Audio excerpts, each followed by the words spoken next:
Alright, I know a certain someone has been requesting a Nocticola care video for quite a while now, so I figured I would finally get that done.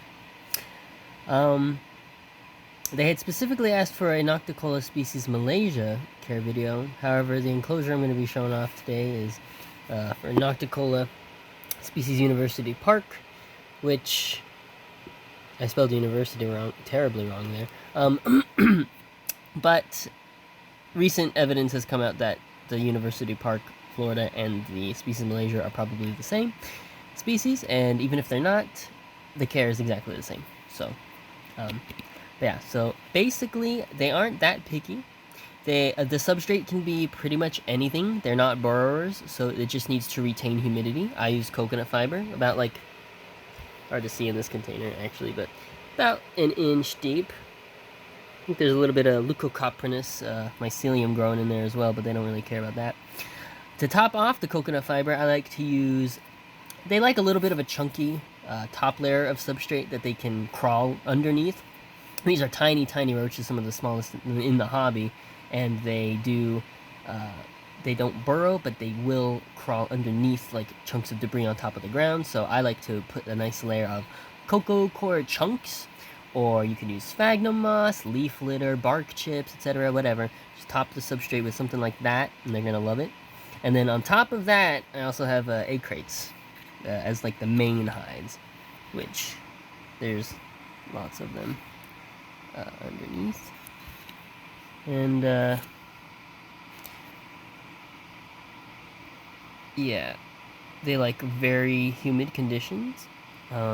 They can tolerate a little bit of dryness, but they prefer consistently high humidity, from soaking wet to, you know, slightly humid. But yeah, so they can tolerate a little bit of dryness, temporary drying out, but they don't really like it at all. So, and I don't think the oots can handle dryness whatsoever. They are all the strains of Nocticola we have in the U.S. hobby, which are probably all the same species in my opinion, are all parthenogenetic. They only have females. They only reproduce via parthenogenesis. They are ooth layers. Ooths are deposited under debris or simply dropped on the ground. The ooths contain about, I want to say like 3 to 5 eggs per ooth, but the adults lay them pretty prolifically. And those eggs hatch after about a month. The hatchlings only take a few months at most to reach maturity. And so yeah, under the right conditions, they can be very prolific. They don't require much in the way of ventilation. This enclosure has no ventilation whatsoever.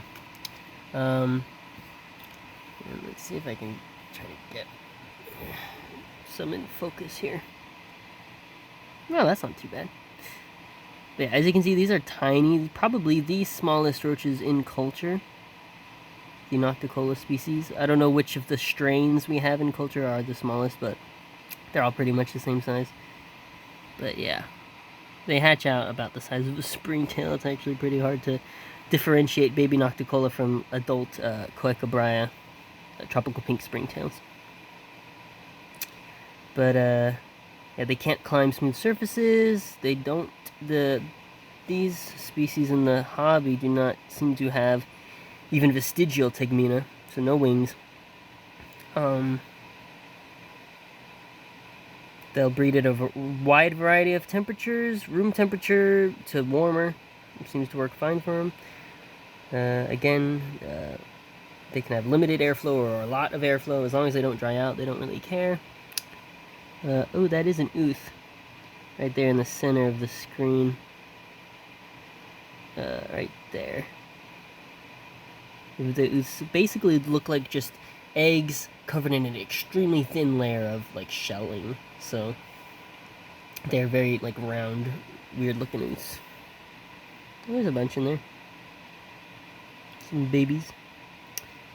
But yeah, they're pretty easy. For food, I just feed them dog food or fish flakes, whatever, something protein rich. They don't really seem to eat much in the way of fruits or vegetables. So, but yeah, pretty easy.